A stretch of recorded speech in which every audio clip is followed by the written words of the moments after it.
남세균과 녹조 현상에 대한 이해 한번 볼 건데요. 자, 남세균 이것도 역시 수능 특강과 관련된 내용이 이 조류와 관련된 내용이다. 조류와 관련된 내용이. 조류가 뭔데? 조류라는 건 그냥 물 속에 사는 그냥 물풀 같은 거거든요. 물 속에 사는 작은 생물. 엄청 작아요. 그 작은 생명체인데 얘네들 다 기본적으로 뭘 가지고 있냐면 엽록소를 가지고 있대. 엽록소가 무슨 기능을 하지? 그치, 광합성을 할 수 있게 하거든요. 광합성이 뭔데요? 물과 이산화탄소를 가지고 햇빛을 받으면 산소와 유기물을 생성해내는 거. 이걸 우리는 광합성이라 그래. 빛, 광자, 광을 통해서, 빛을 통해서 뭔가를 만들어내는 거죠. 이해됐죠? 오케이. 이게 기본적으로 조류가 갖고 있는 기본 값이야. 엽록소 가지고 광합성하는 물속의 작은 생물이다. 됐지? 이 조류는 무슨 기능을 하냐면 굉장히 작고 영양분을 자기가 막 만들어내잖아요. 그럼 영양분이 풍부하네? 그거 먹으면 얼마나 맛있을까? 맛집이라는 거죠. 그래서 1차 소비자의 먹이가 된다라고 하는 거.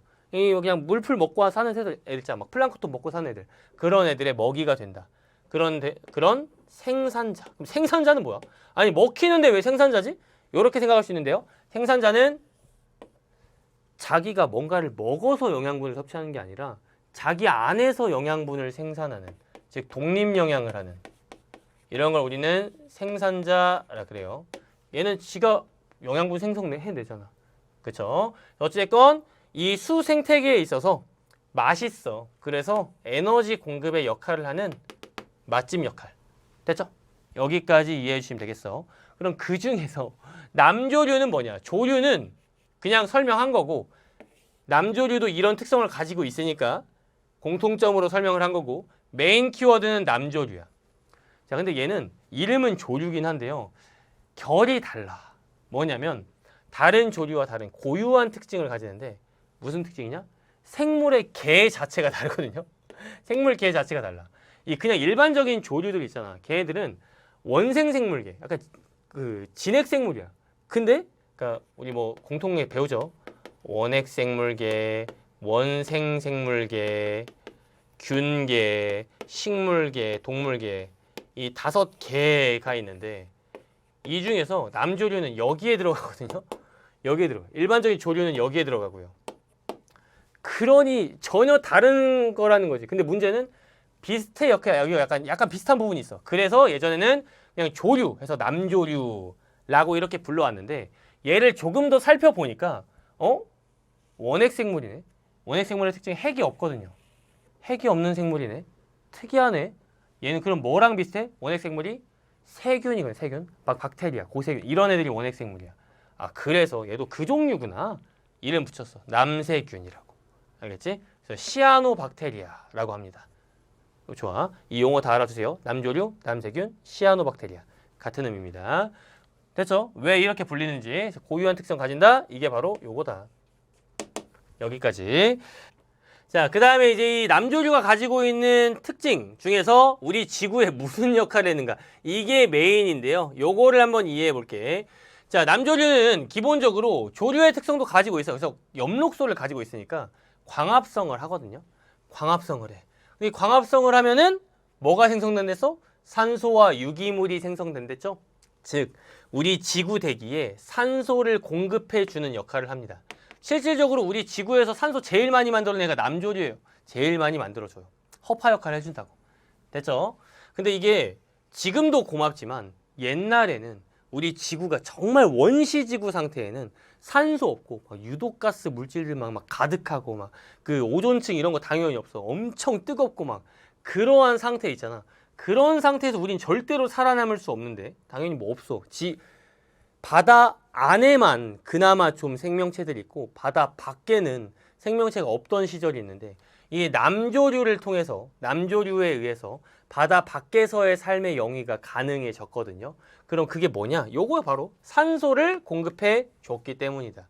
숨을 쉴 수 있게 됐고 그리고 이 숨을 쉴 수 있는 산소로 인해서 자외선과 만나서 오존층이 만들어졌거든요.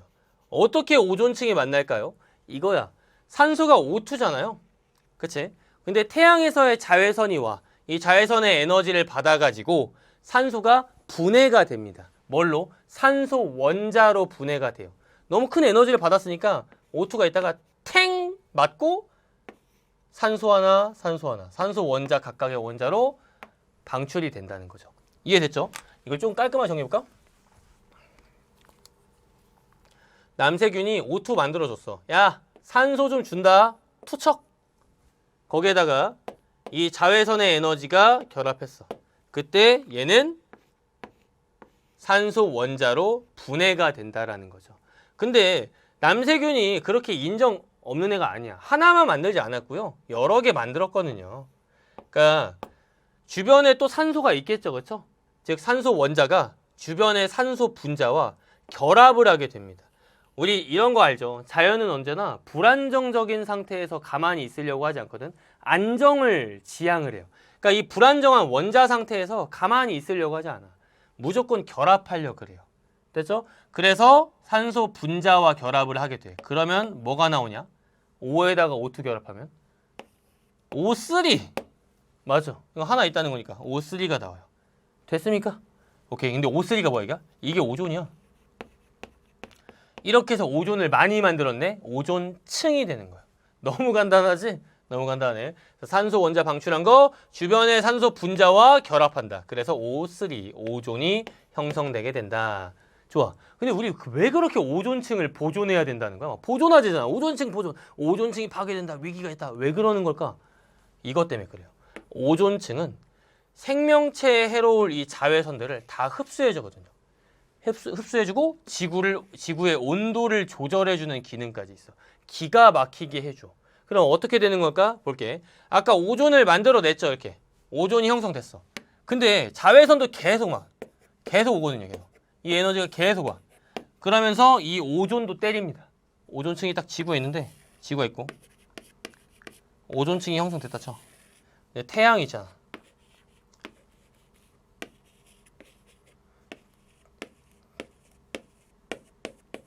자외선 공격 하고 있다는 거지. 오존층이 땅땅땅땅땅 이 방어망이야. 막 부딪히고 있어. 어떻게 될까? 당연히 역시 분해가 돼요.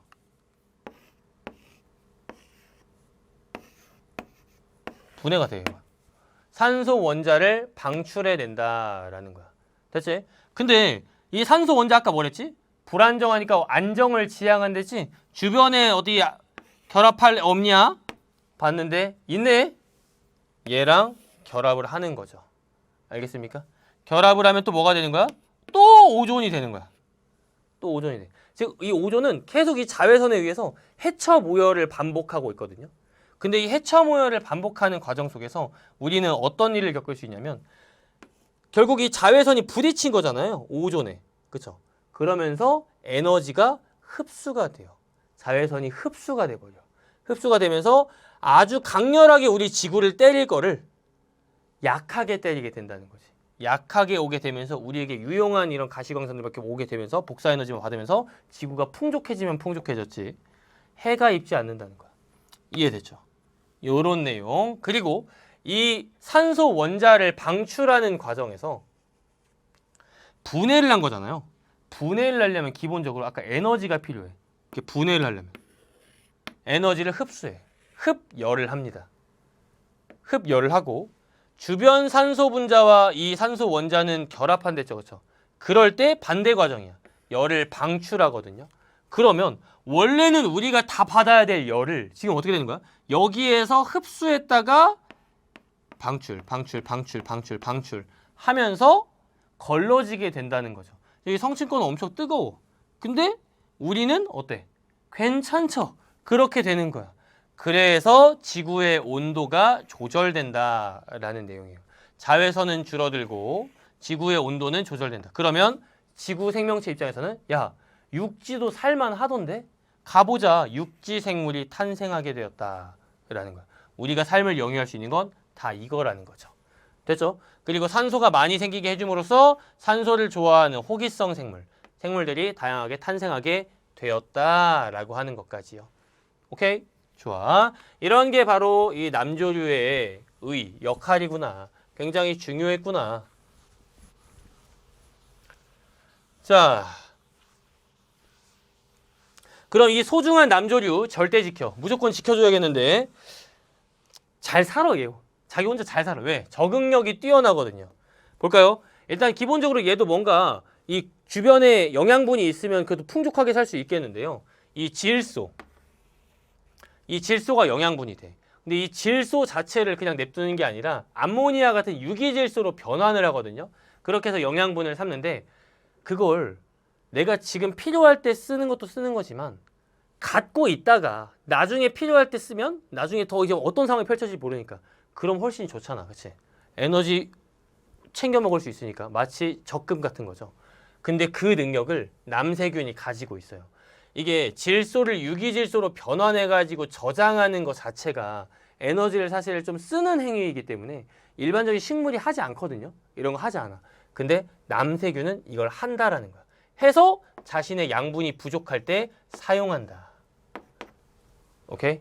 지구 환경이 아무리 막 이상해져도 얘는 살 수 있어. 그런 내용이고요. 그 다음에 포자를 형성하는데요. 즉 생존이 불리한 환경이 되잖아요. 그럼 포자를 형성한 다음에 가라앉아 있어. 그래서 약간 버티는 거지. 우리가 버티기 하잖아. 그런 것처럼. 그래서 근데 환경이 이제 유리해졌다 판단하면 자기가 스스로 발화해요. 발화해서 성장해낸다. 라고 하는 것까지. 그리고 공기주머니도 있는데요. 공기주머니 뭐냐? 공기를 넣고 뺨으로써 수직 이동하게 만드는 거야. 그래서 성장에 필요한 햇빛, 이런 아까 광합성 해야 되니까. 그렇죠? 햇빛.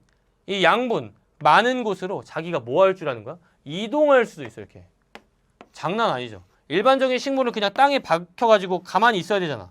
근데 얘는 자기가 이동까지에 불리하면 버텨, 양분도 저축해, 잘 살아. 잘 살아요. 알겠죠? 좋아. 자, 그러면 남세균이 이런 과정 속에서 자신의 어떤 영양분 섭취하고 하는 과정 속에서 어떤 물질을 또 생성하는지도 볼게. 아까 산소도 생성한댔는데 다른 유기물도 생성한다고 했잖아. 그쵸? 그때 그 유기물이 냄새가 날 수 있거든요. 냄새 유발 물질. 엽록소의 합성 과정 중에 발생할 수 있어. 근데 냄새는 그냥 뭐 사실 뭐 냄새 버티면 되지. 코 박으면 되지. 하겠지만 독소를 유발하기도 하거든요. 이건 남세균이 사체가 됐을 때 배출돼요. 죽었을 때. 이런 거는 포유류의 간이나 신경계에 악영향을 미칠 수 있으니까 이거 조심해야겠죠. 이해됐지? 즉 밸런스 게임이야. 냄새 먹을래? 독 먹을래? 뭐 이런 건데 어쨌든 냄새는 좀 괜찮은데 독은 좀 위험하다 라고 하는 내용까지. 자, 이러한 남세균, 생명력이 뛰어난 남세균. 근데 그렇다고 해서 이 남세균을 너무나 그냥 뭐 잘 사네 방치해 놓으면 안 되거든요. 왜냐면 너무 과도하게 발생하잖아요. 그러면 녹조 현상이 발생하는데 아주 짙은 녹색으로 이제 바뀌어 버리는 거야. 물이 전체 남조리 깔려 가지고. 그 뭐 산소 많이 생성하니까 좋은 거 아니야? 라고 생각하겠지만 아니 그 위에 다 남조류가 깔려 버리면 아래 물 속에 사는 애들은 햇빛을 못 받잖아. 물 속에 햇빛 차단돼. 그럼 물 속의 수생식물들이 광합성을 해 못해. 못하죠. 영양분이 없어. 그럼 어떻게 돼? 죽게 되겠는데요. 그리고 또 광합성을 통해서 산소를 만들어내는데 물 속에서 산소가 또 적어지게 돼. 광합성 안 하니까 얘네가. 그럼 어떻게 되냐? 물속 생물들이 또 집단 폐사하게 되겠죠. 문제가 심각해진다. 그럼 얘네가 폐사하면 또 거기 사체에서 독 나오고 막 그러겠지. 그럼 물 완전히 배려버리는 거죠.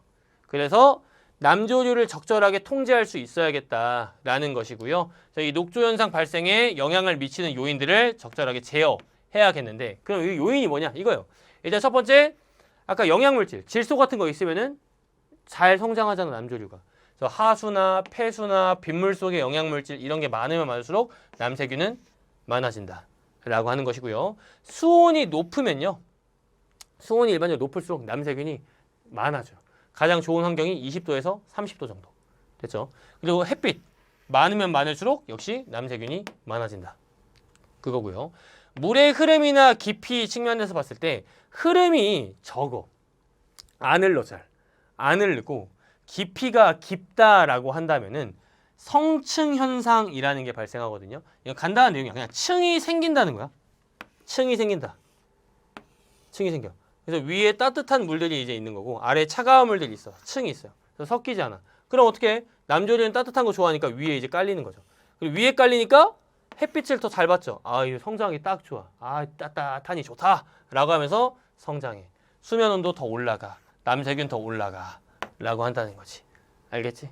좋아. 반면 물이 그냥 빨리 흘러버리면 이거 다 그냥 휩쓸려서 나가버리니까 이런 거 없어질 텐데 흐름이 빠르지 않고 거의 막 정체되어 있고 이런 상황에서 더 발생한다. 오케이. 좋아. 자, 마지막 키워드 정리. 자, 남세균의 지구 생태계 영양 과정을 이해하는 게 가장 일단 중요한 내용이야. 이 남세균이 일반적인 조류와 달리 세균이라고 불리는 이유, 원핵 생물이다. 다른 생물인 진핵 생물, 다른 조류인 진핵 생물과 차이가 있다라고 하는 거 있죠. 그거부터 시작해가지고 이해하는 건 광합성의 원리. 광합성을 해서 산소를 발생시켰는데 산소가 자외선을 받아가지고 산소 원자로 분해가 된다. 원자로 분해된 산소는 주변에 산소 분자와 만나서 오존을 만들어낸다. 오존층이 형성된다. 이 오존층이 지구 환경을 보호해준다. 라고 하는 내용까지 알아주시면 되겠고요. 그렇다고 남세균 너무 많아버리면 녹조 현상 일어나고 수생 생태계 집단 폐사하니까 관리해줘야 된다. 라고 하는 내용까지 잡아두시면 되겠습니다.